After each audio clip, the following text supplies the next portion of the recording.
This one time in China, we were daring enough to order off menu. Greg and I had just visited the Sichuan Province Dinosaur Museum.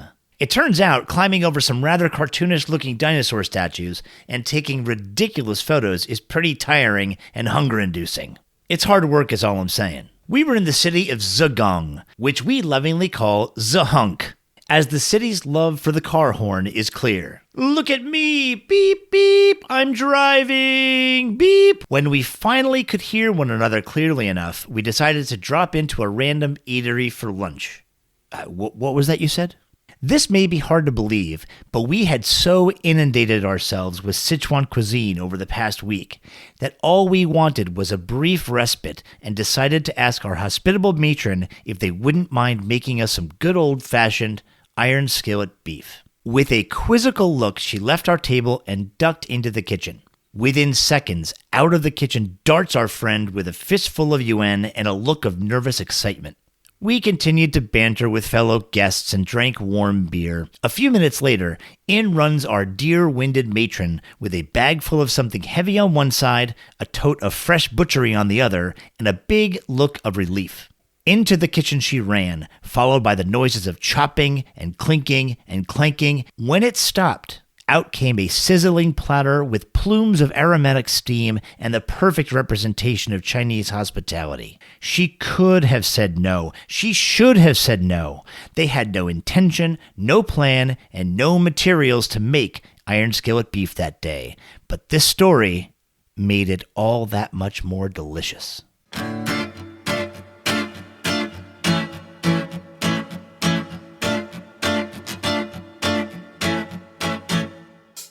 My name is Howie Southworth. I travel, I eat, I cook, and then I write fancy words about all of it.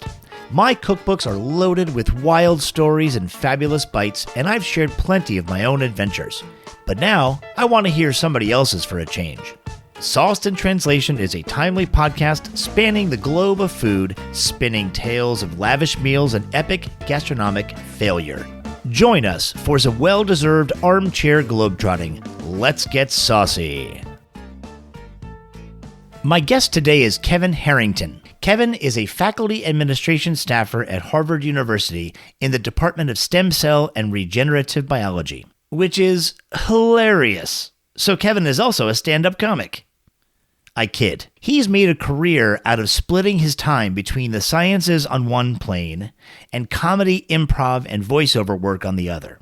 In fact, the way we became familiar was me becoming a fan of a very creative crossover called the Hay-dron Gospel Hour, a radio comedy come podcast in which he played Higgs-B, a Higgs-bozon particle or the God particle. That can give a guy a complex. Oh, and he loves food.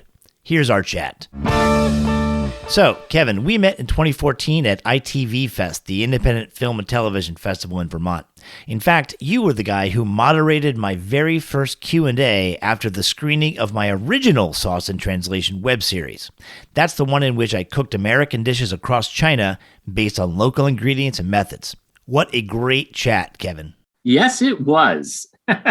We had such a blast. Your show was awesome and really, really fun. But it was also like a pleasure for me to have somebody that is fun to talk to as well. Because I think sometimes you experience, as a host, I guess I can say I have like a little more experience now. I've always loved like talking about people's projects. But I also became aware that some people are very shy about their creative process and can be like super nervous. And it's super fun to run into a person like yourself that is totally comfortable, in front of the camera as well as behind the camera, totally comfortable. So it was like, I didn't really have to think too hard or like, it was just a natural conversation. And the thing that I love so much about our conversation, I'm a big foodie. Obviously you're a big foodie, and doing a creative project where I thought it was so interesting, your approach. I feel like there's a lot of food travel shows, but the ones I don't like, and we talked about this, kind of what I call like the ugly American, where it seems like there's like, oh, we go to this wild locale, and there's like an exoticism, and it's kind of like you get nervous that they're going to be like, mean-spirited about this culture that they're immersing into. And I fell in love with your show because it was like, oh, it made me happy to see like such a positive experience of the American in another country that loves the food, is very fascinated by both the history, the culture, the presentation, the textures and the flavors, all the variety of the food itself, and connecting with the people in kind of the communal aspect of food. And that alone would have been really fun and really cool. But what I loved is how you introduce American cuisine to an audience that has never experienced this, because their only experience with American cuisine would be like Kentucky Fried Chicken, McDonald's, and like a Starbucks are like the three prevalent Western things. If they're getting Starbucks, like I want to give them something, special, like red eye gravy, like real American food, barbecue. I'm sorry, I get really chatty when I get excited about people. It's another level. You bring them American food and you do it in a Chinese style. I just loved what you did as like food as cultural ambassador to a level that I wasn't seeing in other travel shows or food shows. Well, thanks. I found that writing in particular just became a faster way to get those messages out. And, rather than a web series, which, as you know, having done similar work, the content is one thing, but the production takes on a life of its own. And there's so much more other work to do. Whereas at a keyboard, I can sit, write the stories within a cookbook and go crazy with the amount of information that I want to try to get out there. And that's why we're doing Sauce and Translation as a podcast now, because I think sitting and chatting is so much easier to make the perspective of food as an ambassador much more clear, much more quickly. So it may seem like a backwards path, but I believe this podcast to be a graduation of the philosophy behind what was a web series.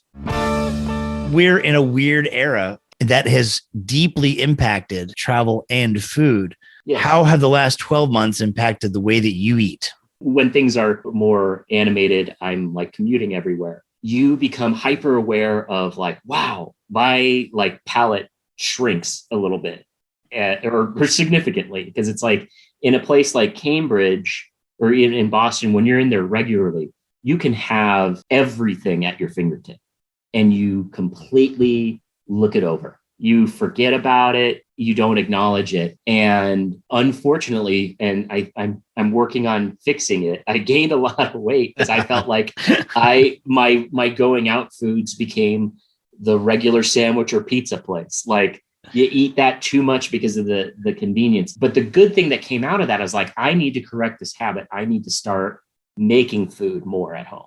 I appreciate food. I'm not the master of making it, but I am pleasantly surprised with the like small things that you can do with meals that, make them really feel like they're pretty impressive. I've now become the person that is like a disciple of kosher salt. Kosher salt is seemingly whatever, it's salt, right? But like, my God, it is like the black belt in your arsenal.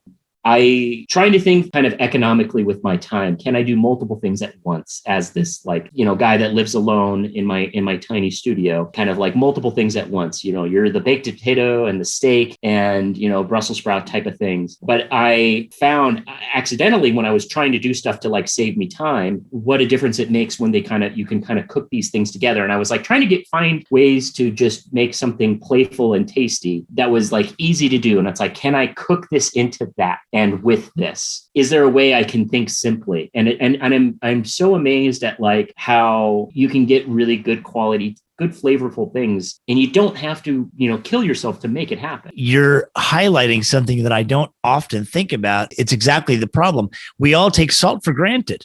Right. So the fact that you're trying to bring things down to a rudimentary level where you understand the alchemy that you're trying for in the kitchen, the basis of your new philosophy is, man, with a knife and some kosher salt, I can do magic. That, as someone who spends a lot of time in my kitchen, I gloss over far too much. That's something that I think can apply to a lot of different disciplines, whether it's food or maybe music, that sometimes we get wrapped up in maybe my stuff isn't that good. We put all this extraneous effort into things.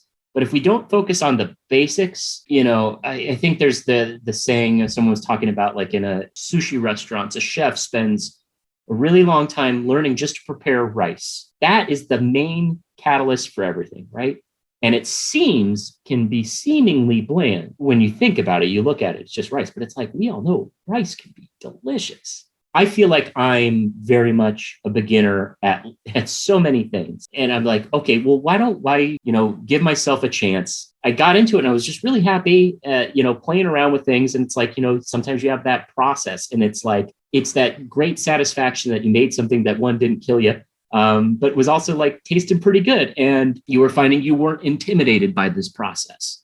You start like building up your kind of comfort zone with foods. Yeah, but you're absolutely right. You get that salt wrong, it's never going to be right. But you can you can have a 27 ingredient magical curry, the best spices, the best yogurt, the best meat, the best chickpeas, the best whatever they are. Yeah. Remove the salt and tell me how good it tastes. Let's go back to when you didn't have to figure out how to boil water and add salt.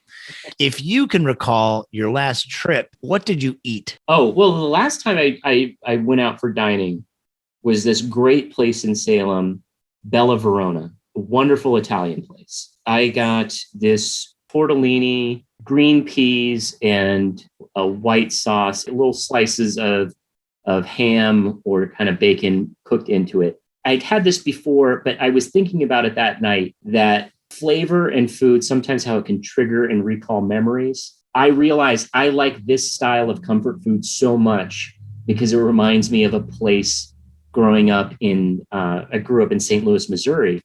There was this amazing Italian restaurant called Bar Italia. And there were two brothers. I think they came over from Ethiopia years ago, and they had a great story. They were either both grad students studying to be doctor, or one was a doctor. And they started this as like a side business while they were going to school. And they had great culinary proficiency. You know what they say about Ethiopia?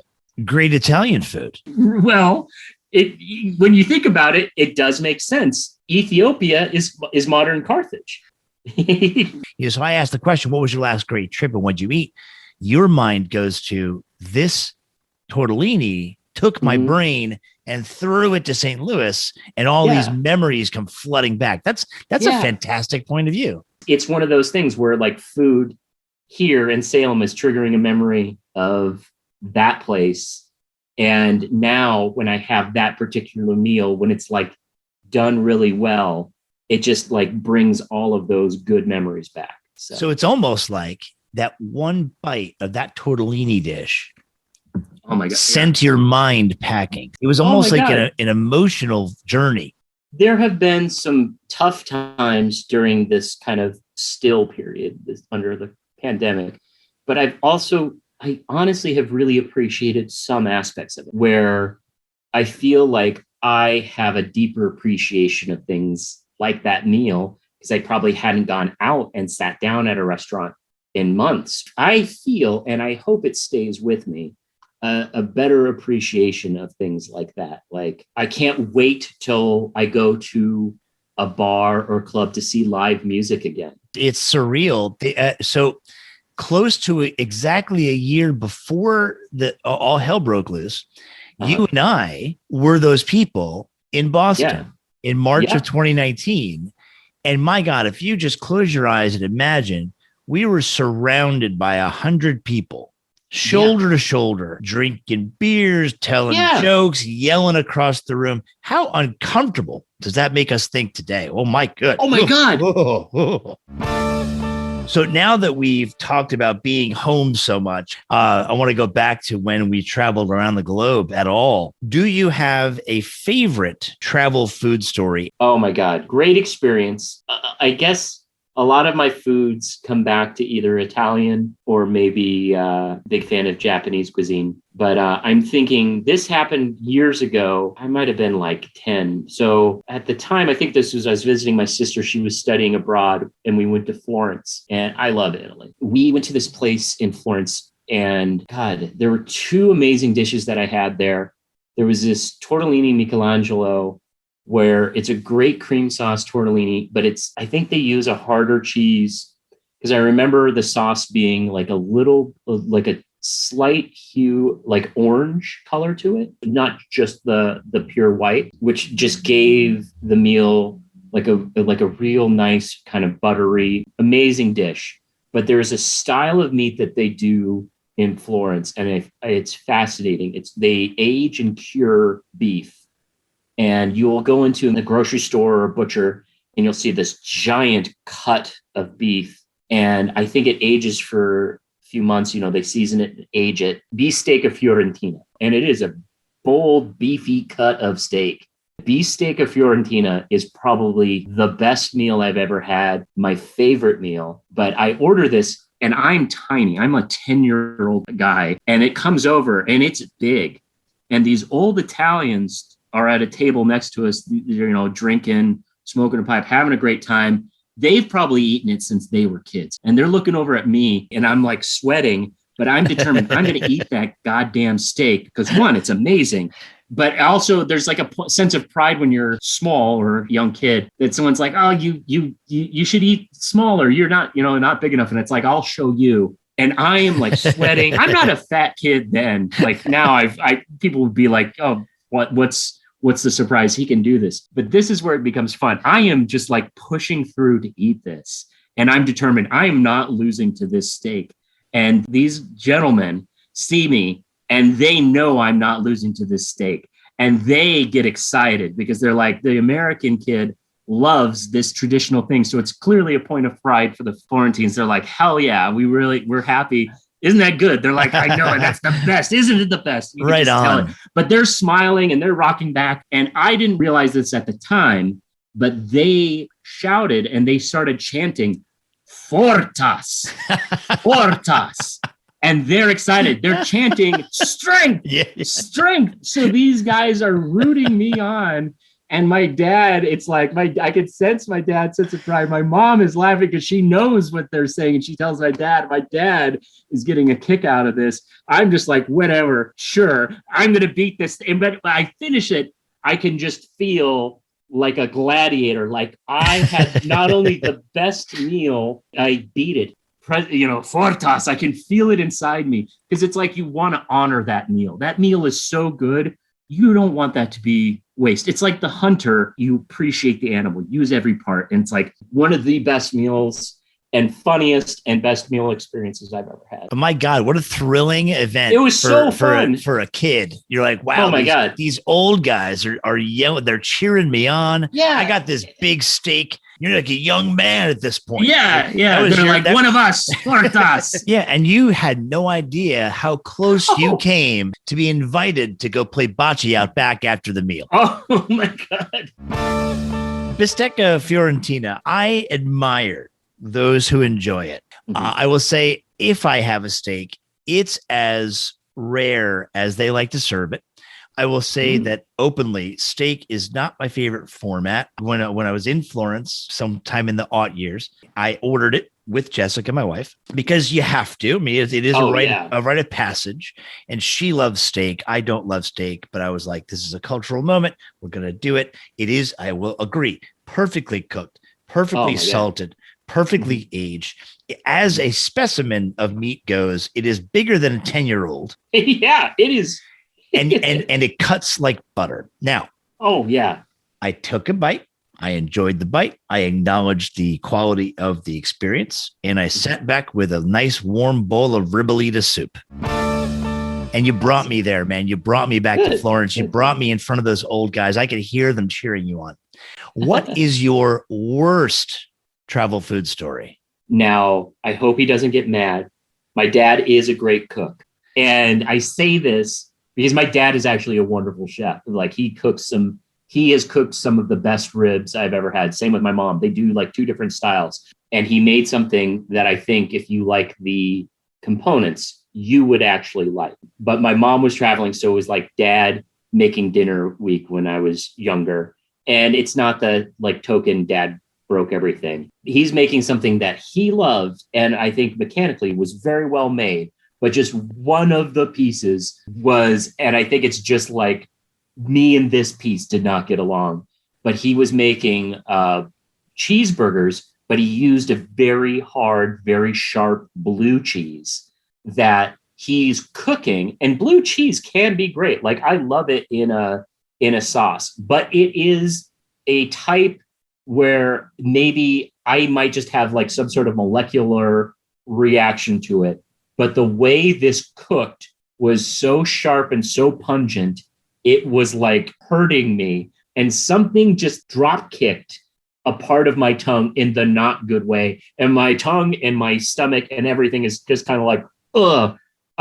But I like cheese. I like beef. And everything is fine, because I think it was just so sharp and so strong. And I think I actually ended up throwing up later. Oof. Because it was just the sharpness and that blue cheese. And it's just like, because and it's the thing that blows my mind, because I really like buffalo wings, blue cheese sauce. But if there is like hard blue cheese and you cook it, it just like, it's my kryptonite.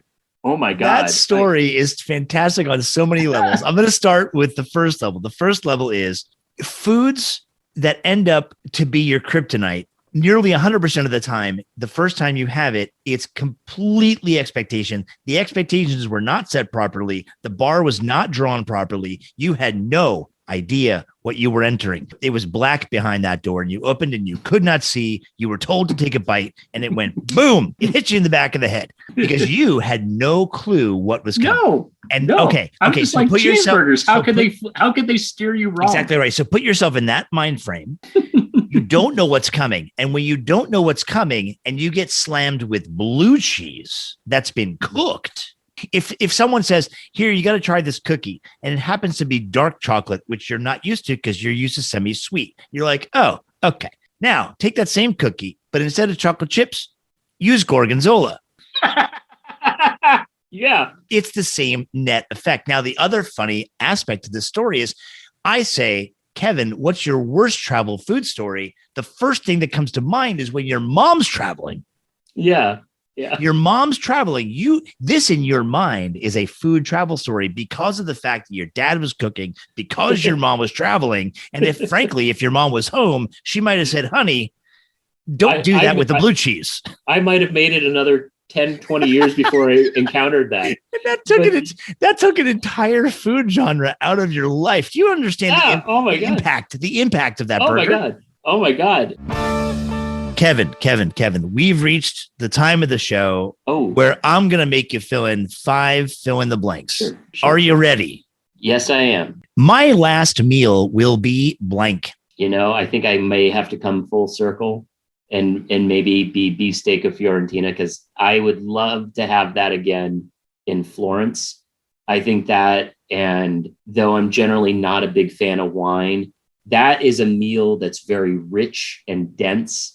And I think kind of need a good wine or a strong drink to work through it. I think beefsteak of Fiorentina. Or another amazing meal I had on the South Shore of Massachusetts near Cape Cod. I had bouillabaisse, and I thought it was boring. It was heavenly.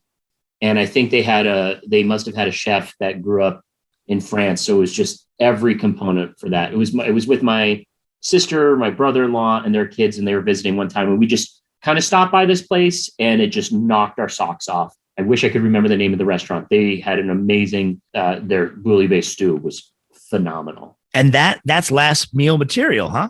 Yeah. Oh, it's just one of those things where it just felt like there was so much to it. Like it was a big bowl, and there's just such a crazy variety. It felt like some of the fishy that have that fishier flavor, but some that have like more of a meaty, savory flavor. And the broth is just light, and there's a little butteriness to it and a little wine. It's just like very well balanced.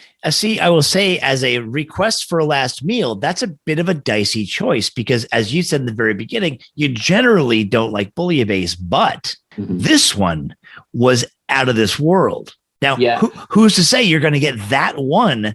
I haven't had it before, so I didn't know what to expect. And I'm surprised that it's like pho and bouillabaisse. I don't typically go to like soups as like, oh boy, I can't wait. Those are delicious. And I'm stupid because they are amazing. They're so amazing. There's so much like with the stew, like a fun, like texture. You've got liquidy things. Sometimes you might have like a pasta in there, and then you might have meats or vegetables. So there is a variety of textures as well as flavors and smells going on. So like they are a thing that is a real treat that I feel like I should use and go to more. And I was just going to add a drink to go with that because I feel like I like the complexity or just what's, variety of what's going on. A Blood and Sand, amazing drink.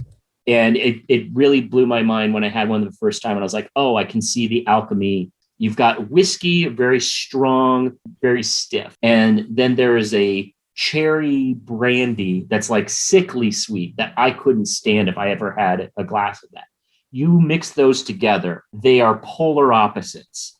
You have orange juice, and I think it just might be those three things. So the orange juice will kind of filter and look like sand in salt water. But the cherry brandy gives it like a bloody kind of color. So it's a blood and sand, but it is such a great perfectly balanced drink. You've got the harsh and the sweet on opposite sides of the spectrum, but together fix each other. I'm going to put you on the spot though. Okay. I didn't say last two meals. Okay, buddy. Okay. I said your last meal as if I'm your executioner. It's almost over. I happen to be a good cook. Also, I'm asking you, am I making you Blood and Sand and Bistecca Fiorentina, or am I making you Blood and Sand and a good bouillabaisse? I think we're going to have to go Blood and Sand and Bistecca Fiorentina. I think that's an ultimate experience. Good. You know why? Why? My bouillabaisse sucks. I cook blank to impress people. Ooh, I would have to say I got really good cooking with some red meat. I can make a really good blade steak right now. I like thicker cuts of steak that I can use in a broiler because I feel they're going back to what I was saying earlier, kind of idiot proof. Good sear on that, good medium temperature for a long time, low to medium. So you get a nice, juicy, cuts well slice of meat. So, and a baked potato, this became one of my fun things with falling in love for kosher salt. I perforate it with a fork, cover it with olive oil and kosher salt first. Then I start to cook it. Then I split it. Then I have olive oil, butter, and a little salt. And I cook it again. Oh, thank you so much. Thank you so much for saying that because, man, not only is olive oil great or butter is great, but on a baked potato, number one, you got to use both butter and olive oil. And number two, you got to bake it twice. I fully endorse that baked potato. And let me tell you how exactly impressive I find that meal to be. If you were to make that for your executioner, you may not have to worry about the choice between Bistecca Fiorentina and bouillabaisse. I cook blank to comfort myself. I have found I really like pot pies. That sounds boring until somebody turned me on to the New England style. And it's just, I think it's one of those things where until you've had something properly, like in a proper way, that and like, I love making lefse. It's a Scandinavian flatbread, like a fry bread. And it's funny. Everything in my life comes to go around to potatoes. It's got potatoes in it and a little bit of flour, but it often has lard. So either animal lard, I guess, in Western, like the US, they might use like Crisco, but if you can, animal lard makes a huge difference. It's great dough that you roll flat and you bake it on a skillet or a griddle like a pancake. They're amazing. That and like a pot pie during the winter, great comfort food. And the thing with lefse, you can have it with something savory like butter or whatever, or maybe you can roll it up some meat. We have it for Thanksgiving and Christmas in my family all the time. It's just one of those great things for the table. You can put anything in it. It's bread that's easy to use, right? Like you just roll it like a joint with like a little cranberry sauce or maybe, whatever. You're all of a sudden you're rolling bread like a joint. We're rolling bread like a joint. What corner did we turn? Kevin, what do you cook to comfort yourself? Well, I roll up a joint. The one food I would erase from the earth is blank. I like pâtés, but there was some, I think it might have been Braunschweiger. Is that the sausage that's kind of like a pudding consistency? Well, Braunschweiger, there's a couple of things. Braunschweiger is liverwurst, right? So it is a spreadable sausage like Italian andouja or like Spanish sobrasada, just spreadable sausages. Is that what you're gonna wait? Hold on. I should probably set some parameters around this. You cannot erase spreadable sausage. Oh, I don't want to erase it's a particular type of that. Because I've had things that are pates, and I've had like kind of the different gradients, but there was just a flavor to this that I was like, no, this doesn't work. The consistency is fun and playful. Other flavors work. This guy didn't. And I thought it was Braunschweiger that was just like new. I will say that Braunschweiger is present. It is a very present form of spreadable sausage. It is a very livery liverwurst. I mean, it's right there in the name. It's a very minerally spreadable meat. Yeah, it's tough. I feel like I'm such an equal opportunity eater. I do like a lot of things.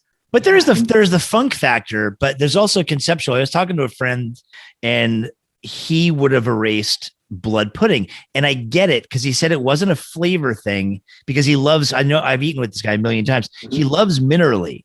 He can't wrap his head around the concept. Mm. And so, and I get that. So is it conceptually or is it flavor wise? Let's just simplify it. You would get Braunschweiger because of what? It was the flavor with it that I didn't like. I like the idea because there's other kind of spreadable sausages that I think are awesome, but that one just felt to me, it tasted lackluster compared to things that I've had that are like, wow, that's amazing. Blood sausage, I feel like there's a type of sausage like a blood sausage that I had. Gruesome name, not that bad, but there was another type of sausage with it that I was like, not good. Braunschweiger just felt like kind of meh. Like, I feel like it's named a kind of a sad name because I'm just like, Braunschweiger. It's just like, oh, it's Browns.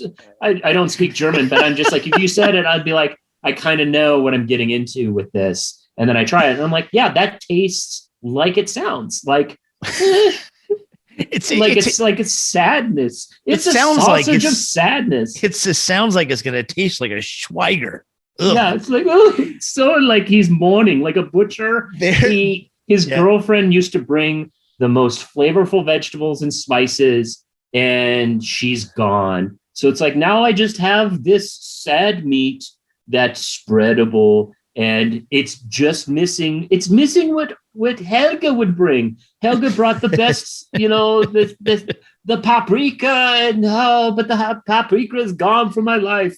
It's like the spreadable sausage you eat while you're in mourning. It's Lent in a tube. There's 2 more foods I may have to banish. Now stop.